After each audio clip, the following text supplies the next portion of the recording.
Hi beautiful, it's Maggie here. I am super hot. I live in Pennsylvania. I don't know where you all live, but it is so humid and hot here. So I'm hoping for a thunderstorm soon. And I don't know if you can hear scratching, but my chickens followed me into the woods. So if you hear anything, that's my chickens. So I wanted to talk about the universe and Mama Nature today, and this is really something that I've been noticing over the last couple of months, I would say, in my own life. Um, and so let's start by that. So the universe is always filling voids, right? It's endlessly providing us with whatever we need, really. And I like to take nature as an example to that. Even like when you're in New York City, everything is brick and cement and the sidewalks, and if you look closely, there's stuff growing there. Even in the middle of the desert, there's stuff growing and living. And I find it such a beautiful example to use because nature is always filling up the void that we create, right? But in order for the universe to give and to fill that void, we need to make space. And I'll use an example again about nature. And let's do gardening this time. So you have a garden, right? You're weeding your garden and then you plant your seeds. Then you have to nurture those seeds. You have to protect them because otherwise nothing's going to happen. The weeds will just take over again. And like it's the same with life, right? We need to clear away and open ourselves up to receiving that abundance and the gifts and all the magical things that we want in our lives in order for nature to have a space to give, right? To place something in that void that we just created. And because there's no point in gardening if you're just going to let the weeds take over. Like you're growing your seeds or your intentions to get something out of it, right? And I really invite you to sit with that. Think about what that looks like for you. It may look completely different for you than it does for me. I just like using nature as an example because I live on a farm. So how do you do that?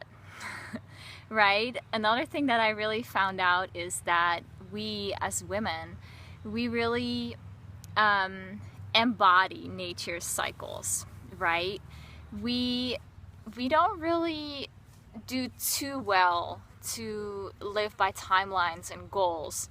So what I really have been trying to do is to live less by timelines and goals and more by the moon cycles and setting intentions rather than really straightforward goals, right? That this is exactly what I want to achieve. And just more like going with that flow. Because me, as women, we embody that flowy cycle, moon cycle magic. And because if you think about it, you expand, you contract, you let go, you open yourself up to receive, you take care of your body.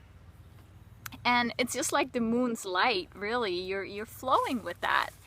And you can link that to your own cycles every month, but also how you can kind of just play into the energies and see how that works for you. You can tune into that wisdom that you embody, and by really tracking those cycles, like live with them, see how that shows up for you. You can use that energy of the moon and nature, the universe, to call in or let go or clear away and surrender.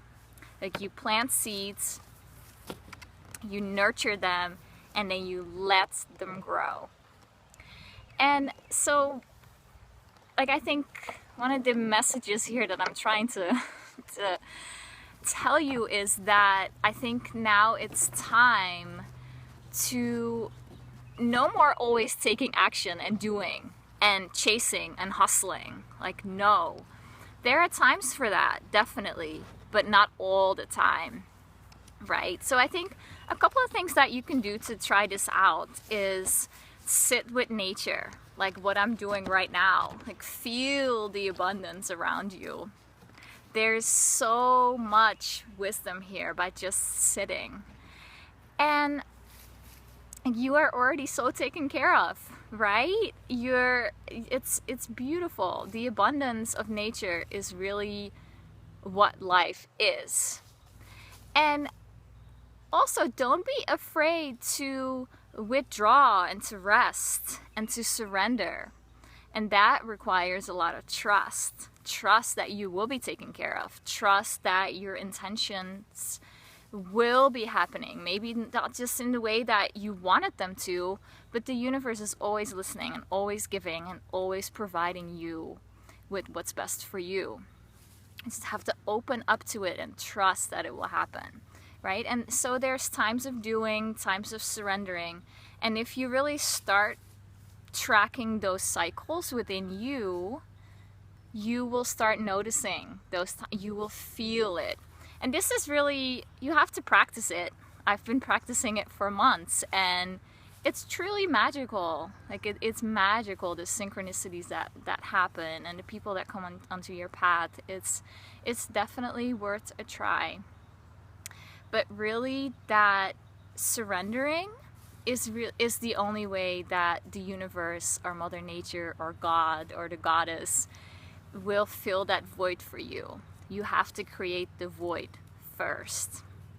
So I hope you found some wisdom in that. If you did, I think you would definitely love my Facebook group. It's called Moon Goddess Wisdom Circle, and it's a really beautiful energy already. We're a very, very small group, very intimate, that really allows us to hold space for each other in a really beautiful, supported way. So if you want to know more about that, the link is facebook.com/groups/Moon Goddess Wisdom Circle, and I would love to invite you in and get to know you better. So that was it for now. Hope you have a good rest of your day. Bye.